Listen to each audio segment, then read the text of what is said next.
Buenas noches a todos, muchachos. Vamos a hablar de reanimación hemostática en trauma. Lo primero, y para tener en cuenta y como para hacer una apertura del tema, es que aparte de hablar de la transfusión y el requerimiento y la necesidad de hemoderivados, vamos a hablar también de todo lo que hay que tratar de corregir en el servicio de urgencias cuando tenemos un paciente en el contexto de trauma y cuando tenemos un paciente con un diagnóstico que se llama coagulopatía inducida por trauma, de la que vamos a hablar más adelante. Para lograr eso, indiscutiblemente necesitamos partir de la idea de que este es un trabajo conjunto, tanto del personal de atención prehospitalaria como del personal de los servicios de urgencias, porque ese trabajo en equipo va a permitir que aquello en lo que podemos impactar realmente en los pacientes politraumatizados tenga una mejor sobrevida y tenga la posibilidad de que a los pacientes les vaya mejor, ¿cierto? Esos pacientes que terminan falleciendo en el lugar de los hechos, pues finalmente son pacientes en los que no tenemos ninguna posibilidad de tener un impacto, pero esos pacientes que el personal APH logra hacer una estabilización adecuada y logra hacer un traslado oportuno y logra hacer un traslado conveniente hacia la institución que es, dependiendo del tipo de trauma que tiene, pues va a lograr tener mejores desenlaces y mejores éxitos. Para entender cómo reanimar, tenemos primero entonces que entender qué está dañado y para eso vamos a abrir los aspectos fisiopatológicos. Es importante tener en cuenta, el paciente es un paciente que tiene una edad, que tiene unos factores genéticos, que puede tener unas condiciones preexistentes, que puede tener unas comorbilidades, que puede tener unos tratamientos, unos medicamentos previo al evento traumático, no solamente hablando de medicamentos antiplaquetarios, medicamentos anticoagulantes, sino en general. Ese paciente sufre un trauma, ese trauma genera un daño en el tejido, genera un proceso hemorrágico y genera un choque. El choque va a llevar a una cadena o a un círculo vicioso donde se genera una hipoperfusión, se genera una disminución en la entrega de oxígeno a los tejidos, un proceso inflamatorio como respuesta inicial del cuerpo a ese evento traumático, una activación y una disfunción de las plaquetas, una activación o los factores de la coagulación sufren una reducción importante y el paciente entra en un proceso de hipocoagulabilidad y un proceso de hiperfibrinolisis.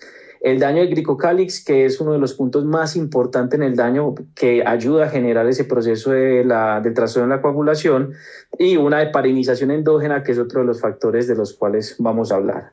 Todo eso termina generando y termina desarrollando pues una mayor grado de hemorragia y mayor grado de choque en el paciente y termina siendo un círculo que puede terminar llevando al fallecimiento del paciente. Esa hiperfibrinolisis es lo que nos puede terminar o es lo que nos puede llevar a una coagulopatía inducida por trauma, donde tenemos los factores asociados con el trauma, pero también los factores asociados con la resucitación. Este es un término que antes se tenía mucho y era que se pensaba que solamente por el uso de los líquidos intravenosos el paciente iba a desarrollar coagulopatía inducida por dilución, pero ya en el tiempo y con diferentes estudios se ha entendido que los pacientes desde el primer momento, casi que desde los primeros 15 minutos después del evento traumático, ya empiezan a hacer todo el efecto de la coagulopatía asociada al trauma, que puede empeorar indiscutiblemente por este factor y puede llevar al paciente a peores desenlaces clínicos. Esta es una forma de expresarlo mejor, las vías por las cuales después de que hay el evento traumático,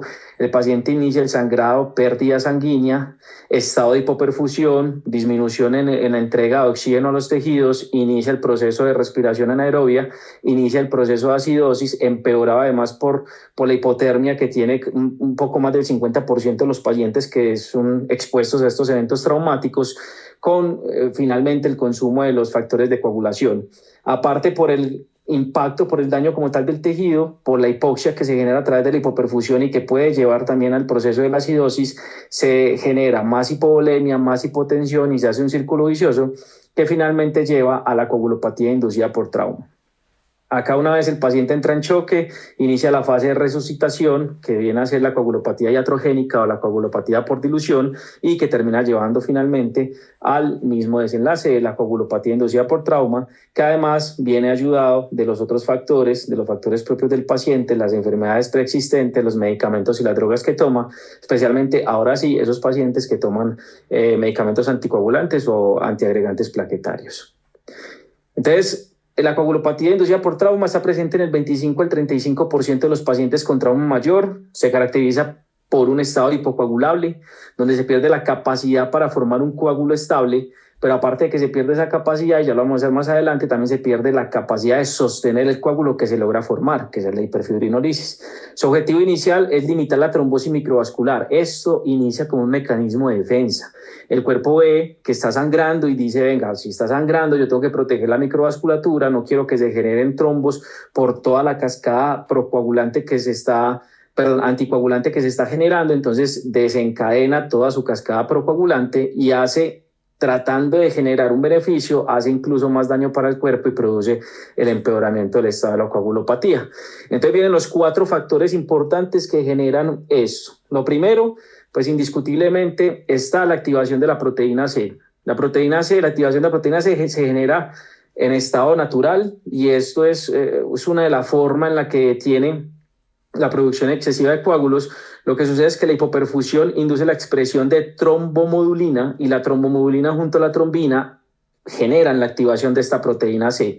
Esto lo que lleva es que se bloquea o se disminuye la producción de factor 5A y de factor 8A, generando una disminución de la producción de trombina y finalmente generando el primer aspecto fisiopatológico, que es que se forman menos coágulos. Después de eso viene la heparinización endógena, es otro punto importante, es donde se da el desprendimiento del glucocálix después del trauma, después del daño como tal de la pared del vaso, se libera una molécula que es similar a la heparina, que es el heparansulfato, y el heparansulfato lo que hace es que potencia la acción de titrombina, inhibe la trombina y el factor 10A, y nos lleva al segundo punto fisiopatológico, que es el efecto anticoagulante. Entonces ya tenemos 2. Posterior a eso viene el aspecto de la hiperfibrinolisis, que se da principalmente cuando se bloquea el inhibidor del activador del plasminógeno, se da la liberación del activador tisular del plasminógeno. Eso lleva a que la producción de la plasmina, del plasminógeno, a la plasmina, hace la afectación en la producción final de la fibrina, y eso lleva al tercer aspecto fisiopatológico, que es que los coágulos recién formados se destruyen. Esto es lo que hace, como dicen mis compañeros de acá de la universidad, que sea plausible el hecho del uso del ácido tranexámico, del cual no hablaremos mucho porque pues, ya hemos discutido de eso mucho durante todas estas revisiones de trauma, pero finalmente este sería pues como el tercer aspecto fisiopatológico. Y el último, que es el cuarto, ya con la aparición de las plaquetas, aunque tengamos un paciente con un nivel de plaquetas normales, se genera una disfunción plaquetaria, haciendo que se adhieran peor las plaquetas, que se activen menos, que se agreguen menos, y nos lleva al cuarto y último aspecto fisiopatológico, que es un tapón plaquetario ineficaz. Estos 4 factores juntos generan que el paciente haga más hemorragia, haga más choque y su desenlace sea peor si no actuamos inmediatamente frente a ellos. Y este es un estudio que se dio en el 2003, básicamente dependiendo el score de severidad del trauma, cuáles pacientes desarrollaban coagulopatía, llegando casi que al 80% en un score mayor del trauma, y de esos pacientes que desarrollan coagulopatía, pues vemos que la mortalidad pudiese llegar casi que al 100% cuando tenemos este índice de severidad pues, del score de trauma. O sea que la coagulopatía indiscutiblemente puede ser uno de los factores independientes que lleva a la mortalidad del paciente. Este es un diamante que conocemos todos, es un diamante que no actúa por sí solo, es un diamante en el que tenemos 4 factores que cada uno, pues independiente, puede generar el aumento de la mortalidad, pero que termina siendo también un círculo vicioso en donde la hipotermia por el déficit del control enzimático puede producir mayor coagulopatía, la coagulopatía puede generar mayor hipocalcemia, la hipocalcemia puede llevar a mayor acidosis, y viceversa, y haber concomitancia de todos, y es por eso la importancia de que cuando tenemos un paciente con trauma debemos atacar cada uno de estos frentes para poder favorecer la sobrevida del paciente. Entonces la temperatura, tenemos que pues, la hipotermia reduce la función de los factores de coagulación. Una caída de 1 grado centígrado se asocia con un 10% menos de función y puede hacer que el paciente necesite un 10% más de transfusión de glóbulos rojos. La función plaquetaria también se ve afectada, las proteasas de coagulación y la activación fibrinolítica, y como un determinante independiente también puede producir complicaciones que puede llevar al paciente al fallecimiento. Respecto al hematocrito, importantísimo. Nosotros, mejor dicho, el hematocrito debería estar en un valor por encima del que se necesita para que el paciente pueda tener respiración celular, para que el paciente o para que el cuerpo pueda generar los procesos de coagulación. Nosotros tenemos como meta de hemoglobina aproximadamente de 7 a 9, el valor como tal de meta que deberíamos tener después de una transfusión de un paciente, pero eso nos da un hematocrito del 21.5 al 23%. Esto es lo necesario para que el cuerpo y para que la célula pueda respirar. Pero nosotros, y la recomendación es que deberíamos tener al menos un 30% hematocrito, o sea, cerca de 10 de valor de la hemoglobina, para que se puedan generar todos los procesos de coagulación. Porque uno de los principales aspectos en los cuales el hematocrito afecta a la coagulación es en la marginación plaquetaria. Nosotros tenemos un daño como tal de la pared del vaso. Las plaquetas, en una presencia de un eritrocito bajo, se quedan en la mitad del vaso y no se agregan donde deberían agregarse para tratar de hacer el tapón plaquetario, pero en presencia de una recuperación del eritrocito se da una marginación plaquetaria como que lo empuja hacia la pared del endotelio y favorece el tapón plaquetario y favorece la disminución del proceso pues, del sangrado. Aparte de los otros aspectos, incluyendo el mantenimiento de la firmeza del coágulo cuando tenemos un hematocrito adecuado y en los niveles para favorecer esos procesos de coagulación. En cuanto al calcio, pues el calcio yo creo que es de los más estudiados, actúa como un cofactor, actúa como un cofactor para la activación de factores de coagulación 2, 7, 9, 10 y proteína C y S. El calcio estudiado pues en todas las revisiones y en las guías es el calcio iónico. Los valores por debajo de 0.9 se asocian con un incremento de mortalidad. Ya vamos a ver un estudio del calcio donde nos dice que esos valores deberíamos medirlos y deberían de estar para un proceso adecuado de reanimación por encima de 1.1 o 1.2 el calcio iónico. Respecto a la acidosis metabólica, nosotros tenemos que en presencia de acidosis metabólica pues hay alteraciones tanto a nivel cardiovascular como a nivel de la capacidad de la respuesta a los receptores adrenérgicos o a los agentes inotrópicos, altera la perfusión renal, altera la coagulación mediada por el tiempo hasta la coagulación de la fuerza del coágulo, inhibe la fase de propagación de la generación de la trombina y eso lo que produce es una depresión del recuento de plaquetas, o sea, empeora el estado de la coagulación, traduce un estado de hipoperfusión marcado y un estado de daño de célula marcado y un estado de daño mitocondrial irreversible en procesos mucho más avanzados. Este es un estudio donde mostró que cada uno por aparte puede generar complicaciones o puede generar que haya mucho más alteraciones respecto a la formación y a la propagación del coágulo. Esta línea rosada es en ausencia de hipotermia, en ausencia de acidosis. Vemos que hay un adecuado tiempo de inicio de formación de coágulo y una estabilización cuando ya lo tenemos pues en niveles requeridos, en niveles normales. Cuando tenemos un paciente con hipotermia se demora mucho más en la producción del coágulo y no llega a niveles de coagulabilidad adecuados. Cuando tenemos un paciente con acidosis igual, se demora un poco menos, pero el coágulo se forma de manera temprana. Y cuando tenemos la combinación de ambos, pues indiscutiblemente se demora más en formar el coágulo y el coágulo casi que no tiene fuerza y se destruye con absoluta facilidad. El abordaje de estos pacientes, este es de un documento del New England Journal of Medicine. Básicamente esto nos resume la idea principal que deberíamos tener en los pacientes politraumatizados, y es: un paciente llega politraumatizado, trate de ir abordando de una forma secuencial de manera que se puedan ir tratando las causas críticas o las causas que pueden llevar a un fallecimiento temprano al paciente. Incluso acá nos dicen: el paciente necesita descompresión, descomprímalo. El paciente tiene una hemorragia en una extremidad, coloque un torniquete, hágale un FAS, llévelo a procedimiento quirúrgico si es necesario, haga hipotensión permisiva.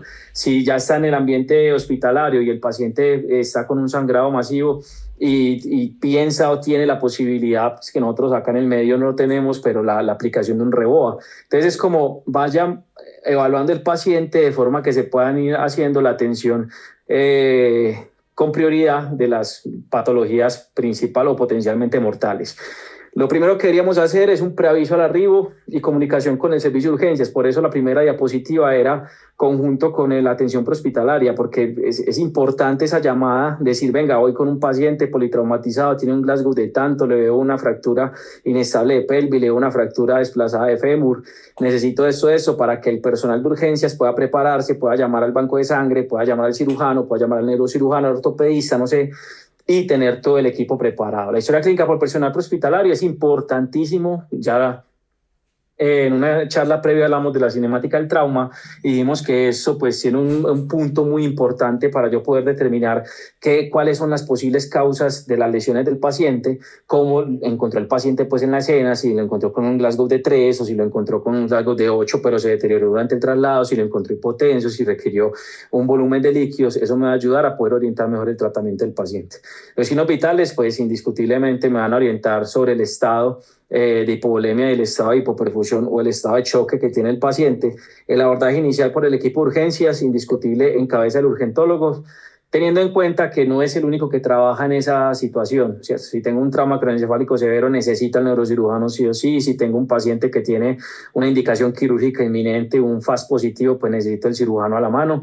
Entonces es un equipo, pero siempre liderado por el urgentólogo. Activar el código de trauma, todos deben estar listos, camilleros, enfermería, personal del banco de sangre, mejor dicho, todas las personas que tengan que ver o el quirófano incluso, tienen que estar pues como atentos. Priorización organizada según versión de APH y según valoración primaria para poder determinar cuáles son las patologías potencialmente mortales que debo tratar de primero y cómo debo ir haciendo las secuencias de tratamiento para favorecer la sobrevida del paciente.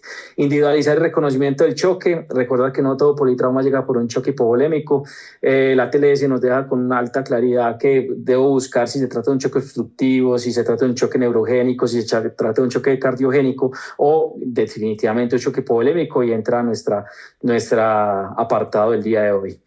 Uno de los factores que nos ayuda mucho a determinar el estado de choque del paciente, esto es algo que se ha estudiado mucho y es muy conocido, es el índice de choque y el índice de choque modificado. Acá hay unos valores en los cuales se estandarizó que el índice de choque por encima de 1 ya se considera con alto riesgo de choque hemorrágico y necesidad de transfusión, de paquete de transfusión masiva, como para poder hacer un estándar, pero indiscutiblemente por encima de 0.9 ya me dice que el paciente está con un compromiso hemodinámico y que va a hacer una vigilancia más estrecha y que probablemente necesita algún hemocomponente. El modificado, que cambia la sistólica por la presión arterial media, por encima de 1 también se considera que ya el paciente requiere vigilancia, pero por encima de 1.3, mayor riesgo de choque y mortalidad, necesidad de transfusión o protocolo de transfusión masiva, y por encima de 1.5 los desenlaces casi siempre son mucho peores y puede llevar al fallecimiento del paciente.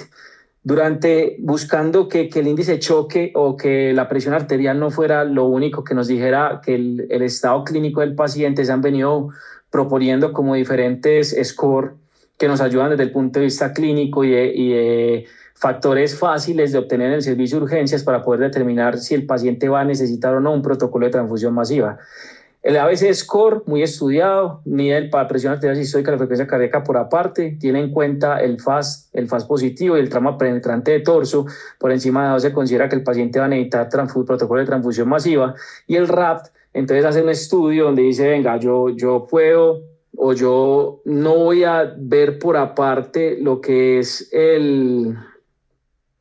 la presión arterial sistólica y la frecuencia cardíaca, sino que voy a introducir dentro de mi score el índice de choque por encima de 1, la injuria o el trauma penetrante, el FAS positivo y la fractura pélvica. Entonces acá en esta tabla están las diferencias entre los dos y cuál fueron aplicando cada uno.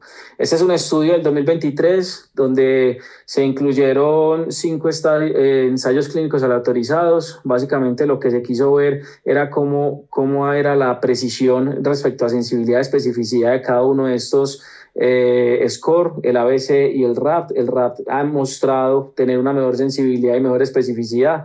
El ABC tiene una variabilidad de 47 al 90, pero más supeditado a la realización de la ecografía y del entrenamiento que tenga el personal que la haga. El RAPT pues tiene una mejor especificidad y por eso digamos que ha tenido mucho más fuerza hasta el día de hoy para la valoración de los pacientes. Ahí nos nombran otros, tienen buenas sensibilidades, por ejemplo, la intensidad de la resucitación, pero mala especificidad. Básicamente lo que se recomienda es use el que pueda, use la mayoría que tenga, no use solo uno para poder orientar más fácil esa reanimación del paciente y para poder definir más rápido el uso del protocolo de transfusión masiva.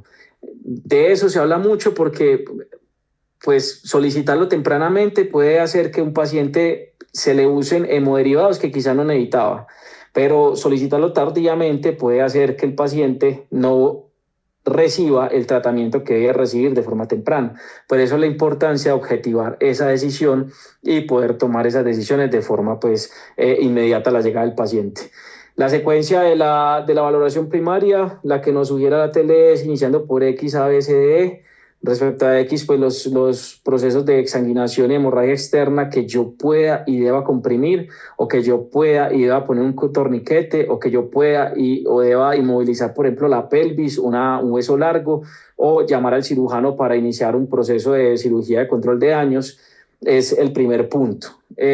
Ahí es importante que mientras yo voy haciendo toda esa valoración, yo debería estar pensando qué paciente amerita asegurar la vía aérea. Esto es una valoración simultánea, descartar patologías mortales para tratarlas inmediatamente y definir si tiene signos de hipoperfusión. La sugerencia para el tratamiento, a iniciar con una hipotensión permisiva, excepto casos puntuales que ya los vamos a decir, toracostomía cuando aplique, transfundir tempranamente, ácido tranexámico cuando tenga la aplicabilidad, gluconato de calcio cuando tenga la aplicabilidad, contener las hemorragias, la funda pélvica y la inmovilización de las fracturas.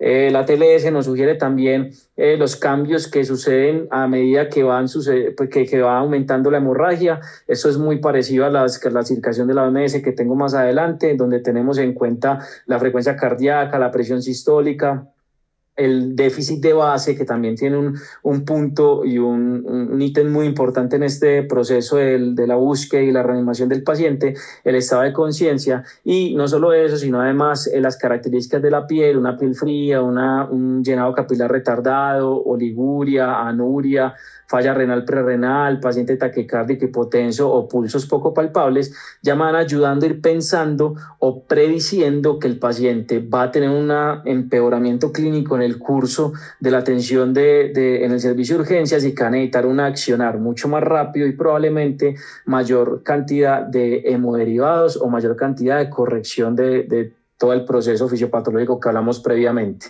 Esos son los laboratorios que nos sugiere este documento también del 2023. Básicamente nos dice pues tomar todos los tubos. A través de todos los tubos nos sugieren que los iones vengan con calcio, como ya dije previamente, el calcio ionizado, los gases que no necesariamente sean arteriales, sino también pueden ser unos gases venosos. Respecto a los tiempos de coagulación y al fibrinógeno, acá nos hacen una recomendación porque se trata de un documento americano del Rotten y el tromboelastograma, de lo cual no hablaré, porque realmente nosotros esto no lo tenemos en nuestro medio, en nuestro servicio de urgencias, no ha demostrado que pueda funcionar para iniciar una terapia de transfusión masiva. Puede sugerir o puede ayudar a guiar una terapia cuando tenemos un paciente que necesita transfusión, pero quiero saber con qué corregirle, que pueda hacerle seguimiento después de que ya inicie la transfusión masiva, pero pues indiscutiblemente en este momento no lo tenemos a favor, a la mano en nuestro medio. Siempre pensar en la toma de lactato y la base exceso, porque con un grado de recomendación 1B nos ayudan a determinar el estado de hipoperfusión tisular de mi paciente. Si tengo un sangrado evidente, ya lo dije, esta es la clasificación que nos ofrece la OMS sobre el que le hace 1, 2, 3 y 4, dependiendo la pérdida sanguínea, dependiendo la frecuencia cardíaca, la presión arterial, dependiendo la presión de pulso, la frecuencia respiratoria, el débito urinario, el Glasgow, el déficit de base. Esto me puede ayudar a pensar cuál es el estado de pérdida de volemia y posiblemente el estado de perfusión del paciente. Recordemos que en trauma, no porque un paciente pierda 1 litro lo vamos a encontrar inmediatamente hipotenso. Eso no es lo primero que sucede. Lo primero que sucede es el estado de hipoperfusión y el estado de la disminución de la entrega de oxígeno al tejido.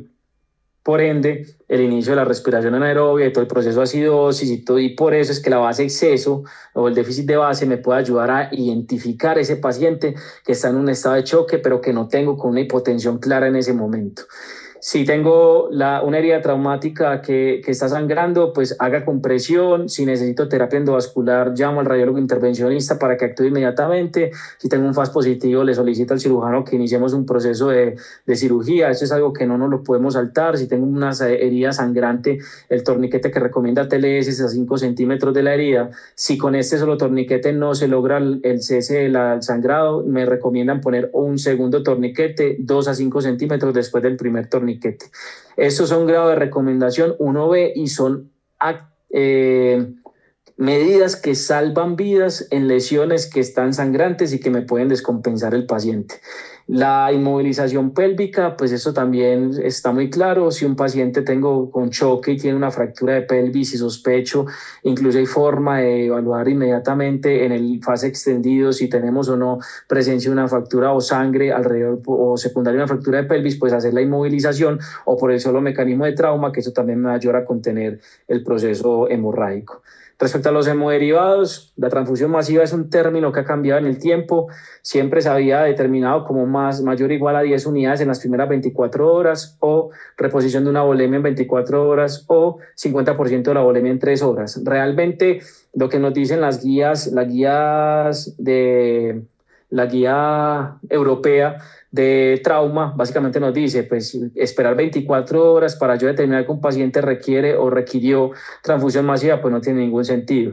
Entonces nos hacen sugerencia de que si un paciente ya necesita mayor o igual a 3 unidades de glóbulos rojos en la primera hora con hemorragia activa, ya se considera que el paciente va a entrar en un protocolo de transfusión masiva, o mayor o igual a 4 unidades de cualquier componente sanguíneo en las primeras 2 horas. Y eso nos podría ayudar a pensar que los pacientes los entramos más temprano a todo el protocolo de transfusión masiva con todo lo que ello conlleva. Entonces, presumimos que hay un choque hemorrágico, requiere productos sanguíneos, administramos 3 unidades de glóbulos rojos, necesito algún otro producto adicional. Ellos me dicen que si no necesito activar el protocolo de transfusión masiva, ya nos quedamos con estas 3 unidades. Pero sí, activo todo el protocolo de transfusión masiva. Tener en cuenta además, en este estudio del 2023 también me dicen, vea, hay diferentes formas de que un paciente necesite protocolo de transfusión masiva en el contexto de trauma.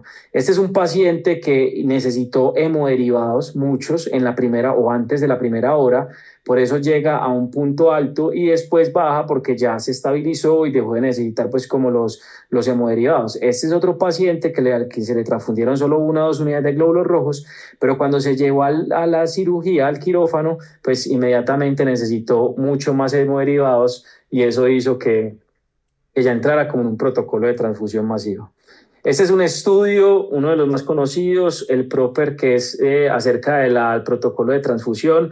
Se evaluó si habían diferencias entre transfundir en una relación 1-1-1 entre glóbulos rojos, plasma y plaquetas versus 1-1-2, teniendo 2 como plaquetas, para ver pues cómo le iba a los pacientes. Se dieron cuenta que indiscutiblemente no hubo muchas diferencias significativas entre los dos grupos, entre el grupo que recibió 1-1-1 y entre el grupo que recibió 1-1-2. Teniendo en cuenta esto, bueno, y respecto al proceso de exsanguinación, a la injuria pues, al trauma craneoencefálico, a la sepsis, a la falla de órgano múltiple y a los eventos como pues, accidente cerebrovascular e infarto de miocardio, tampoco hubo diferencias significativas. Todos los intervalos de confianza atravesaban la unidad y por ende se definieron que era lo mismo si yo transfundía en este estudio en secuencia o en relación 1-1-1-1-1-2. Eso se extrapola a, pues son menos costos, es un hemoderivado menos, es menos riesgo para el paciente de la transfusión, menos volumen que le estoy introduciendo. Entonces el estándar que se está usando en los protocolos de las guías es a usar una reanimación con 1-1-1. Si el paciente después de que ya lo transfundo, que ya vamos a hablar de los otros hemoderivados, persiste todavía con un estado de hipoperfusión o la resucitación no ha sido efectiva, yo debo pensar si el paciente tiene una hemorragia que continúa y no he podido evaluar o debo llevarlo a algún otro procedimiento. Ejemplo de ellos son los sangrados secundarios al trauma esplénico o secundarios al trauma renal. Si el paciente hizo una coagulopatía, si el paciente le estoy haciendo una inadecuada resucitación o si tiene un choque no hemorrágico y descartar los otros fenotipos de choque para poder hacer un abordaje conjunto. Respecto al plan de manejo, pero ya no teniendo en cuenta los hemoderivados, sino en conjunto con las otras cosas que desde el punto de vista fisiopatológico yo debería tratar. Entonces tenemos este estudio del 2018 que me decía el paciente o quería evaluar si el paciente se podía tratar con una hipotensión permisiva. Esa es una revisión sistemática y un metaanálisis. Acá vemos los estudios que ellos tomaron en total definieron o estudiaron 5. De esos, pues el que más peso tiene es el de Brickell de 1994, por el total de pacientes que ellos evaluaron fue mucho mayor que los otros, fue un poco más homogénea la muestra. En los otros hay algunos problemas en cuanto a la heterogeneidad, pero en este de Brickell, que fue que arrastró el resultado total, pues básicamente nos damos cuenta que hay diferencia significativa respecto a mantener una hipotensión permisiva en esos pacientes politraumatizados, con un resultado final en los cuales les iba mejor a esos pacientes con este tipo de terapia. Los otros, aunque atravesaban la unidad, pues tenían una tendencia hacia o a favor de la hipotensión permisiva. ¿En qué pacientes no? Trauma craneoencefálico severo, trauma medular, niños, embarazo, ancianos frágiles y shock no hemorrágico. ¿Cuáles serían los objetivos? Sistólica de 80-90 con medida de 50-60 hasta que se haya detenido el sangrado mayor y no haya evidencia clínica de lesión cerebral. Pero en los pacientes con TEC, o sea, Glasgow moderado severo, Glasgow de menor de 8, con una presión arterial medida por encima de 80 milímetros de mercurio. Este es un estudio del 2023, es un estudio de sobrehipocalcemia en los pacientes o en trauma, una revisión sistemática. Básicamente terminaron después de hacer un estudio de recoger múltiples, en total fueron como 585 resúmenes que ellos encontraron. En esos 585 se dieron cuenta que los pacientes que presentaban hipocalcemia eran alrededor de 56 o 57% de toda esa totalidad. Después de depurar y de excluir estudios, finalmente se quedaron con 3 y se dieron cuenta que hay una asociación consistente de la hipocalcemia al ingreso y peores desenlaces clínicos en comparación con los pacientes que tenían un calcio normal. Aquellos con hipocalcemia presentaron una mayor mortalidad del 15.5 al 26.4% versus el 8.7 al 16.7%. Mayor necesidad de transfusión masiva y un incremento cercano a 3 veces en el riesgo de coagulopatía ajustada con un radio de 2.9%, casi 3. ¿Con qué nos quedamos respecto al calcio? Entonces, reponer calcio después de cada 3 a 4 unidades de hemoderivados. Ya sabemos que los hemoderivados tienen para su conservación un quelante, un citrato que lo que hace es quelar el calcio. Entonces, pues la recomendación es que después de la 3ª o 4ª unidad de hemoderivados deberíamos reponer calcio, aunque pues sería preferible usar la solicitud del calcio ionizado en sangre. Uso de ampollas de gluconato de calcio, los estudios se hicieron con cloruro de calcio, nosotros acá no tenemos eso. El gluconato de calcio, la dosis se dice que es de 1 a 3 gramos según el estado clínico del paciente, pero realmente lo que estamos aplicando es de 1 a 3 ampollas, porque la ampolla no llega a tener 1 gramo de gluconato, 1 gramo de calcio, perdón. Y ahora el calcio iónico, menor de 1.1 más inicial hemodinámica, reponer, y la meta debe ser por encima de 1.1 y 1.2. El famoso Crash 2, yo sé que acá están cerrando los ojos varios de mis compañeros, me disculpo por eso, pues realmente es algo que lo dice la guía, que lo sugieren, que todavía, aunque acá haya muchos detractores, todavía se sigue usando, pero pues el estudio CRASH 2 tiene 20.211 pacientes en 274 hospitales. Lo que hicieron fue intervenir con 1 gramo IV en 10 minutos, seguido de 1 gramo IV durante 8 horas, aunque la guía y la TLE se recomiendan 2 gramos en dosis única, pues esta fue la dosis que se usó en este estudio y que se usó incluso en el CRASH 3. Y lo que mostró fue que redujo la mortalidad global con un RR de 0.91 y redujo la muerte por hemorragia con un RR de 0.85. Acá están los datos, realmente para las complicaciones y para los eventos adversos trombóticos, que era una de las cosas que más preocupaba al atacar ese proceso de hiperfibrinolisis, pues no hubo diferencia estadística significativa entre los pacientes que usaban ácido tranexámico y placebo. Tendrá muchas críticas, tendrá muchos problemas este estudio, pero realmente es una medida que todavía seguimos usando y que el resultado final pues mostró una estadísticamente significativa a favor del uso del ácido tranexámico y que en general en todos los resultados, aunque superan la unidad, pues hay una tendencia hacia el uso del mismo. ¿Cómo se podría usar para el bolo diluir en 100 cc de solución salina gaseosa en agua destilada? Pasar para 10 minutos o bien pasar sin diluir, pero el riesgo de pasarlo en bolo rápido pues es la hipotensión, por eso se prefiere diluido. Para la infusión en 500 al 5%, pasar a razón de 60-70 cc hora para un total de 8 horas. La hipotermia, este es un estudio del 2019 en los pacientes que se le hace transfusión masiva. Esto fue un estudio de 590 pacientes. Básicamente, a las 6 horas, 399 desarrollaron hipotermia. Los hallazgos principales que por cada grado centígrado de descenso por debajo de 36 aumentó aproximadamente un 10% el consumo de glóbulos rojos en las primeras 24 horas. Una mortalidad de 24 horas con unos ratios ajustados de 2.7 y a 30 días casi de 2. Acá lo que muestra es que el paciente o los pacientes hacen hipotermia casi que en la primera hora desde el traslado, desde el momento del trauma, y después hay una estabilización en la que no es que el paciente mejore, sino que ya los pacientes que iban a hacer hipotermia, pues hicieron hipotermia. Por eso la conducta y la necesidad de las medidas a tomar acá, de un traslado adecuado, de las mantas térmicas, de colocar aire caliente, de favorecer el uso de los líquidos calientes y de favorecer los hemoderivados calientes. Incluso la recomendación es que los hemoderivados deberían administrarse a 41.5 grados centígrados, no menos, porque pues puede no tener como mayor utilidad, y no más de 43 porque puede generar hemólisis en el paciente. Lógica, entonces uso crioprecipitado o no, eso es de las guías NICE del 2026, me dice, tengo un sangrado clínico significativo y un fibrinógeno por debajo de 150, puedo usar crioprecipitado. Considera profilácticas con crioprecipitado por debajo de 100 que vayan a someterse a procedimiento invasivo o cirugías con riesgo de sangrado clínicamente significativo. La dosis es 1 unidad por cada 10 kilos. Lo que me recomiendo a las guías NICE y las guías europeas es que debería usarse 2 pools. Para Colombia, que es muy parecido a lo que se hace en Norteamérica, pues 2 pools traen 10 unidades, que sería lo que se usa pues regularmente cuando tengo un paciente que quiero corregirle ese fibrinógeno. Cada unidad me corrige de 200 a 250 miligramos de fibrinógeno.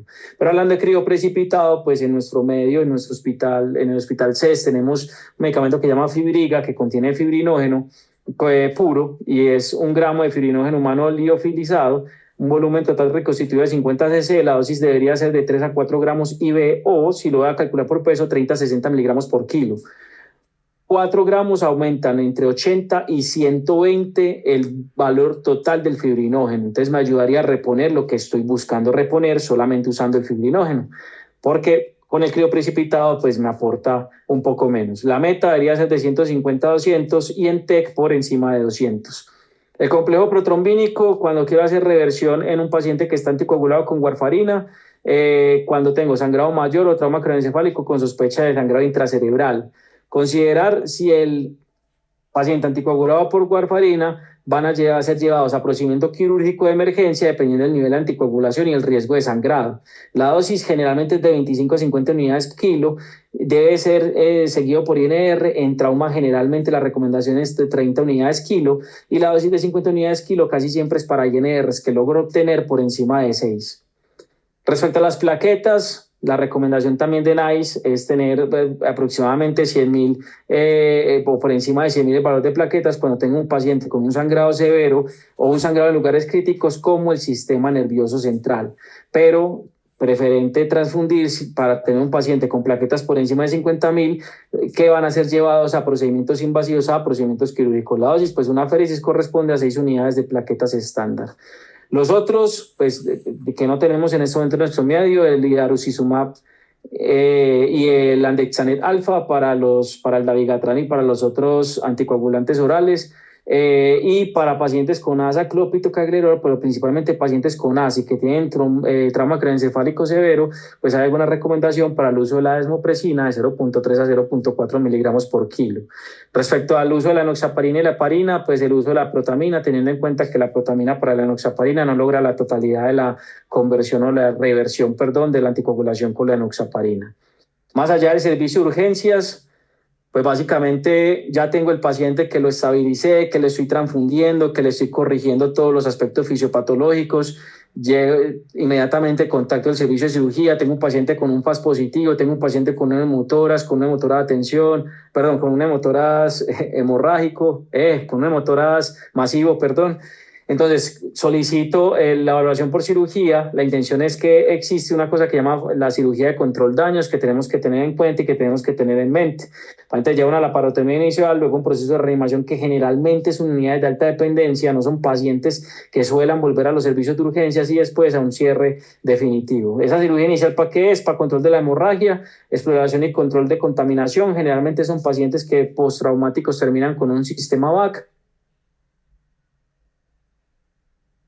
Paciente con una adecuada ácido base, debo siempre seguir corrigiendo el proceso de la hipotermia, revertir la coagulopatía que tiene el paciente, corregir las alteraciones electrolíticas, pues principalmente el compromiso del calcio, aunque también el compromiso de los otros electrolitos, evaluar siempre la perfusión tisular para poder tener un contexto de la macrohemodinamia, de la microhemodinamia, niveles de lactato, base exceso, para tener el paciente en todo momento con una adecuada reanimación y que tenga una mayor posibilidad de sobrevida mi paciente.